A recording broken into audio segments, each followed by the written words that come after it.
অনেক সহ্য করেছি, আর নয়। অ্যাডভোকেট সত্যব্রত রায় খুন হলো, সে খুনের সাক্ষী একটা দুধের শিশু, সেও খুন হলো।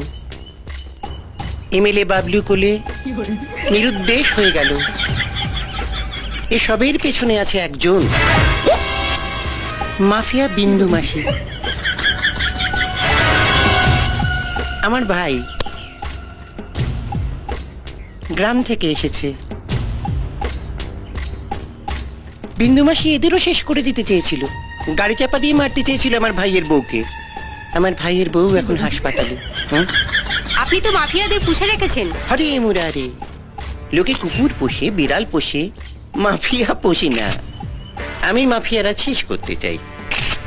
কাল পুরো রিপোর্ট নিয়ে আমি দিল্লি যাচ্ছি। যাবার আগে পুলিশকে বলে দিয়ে যাবো কি করতে হবে।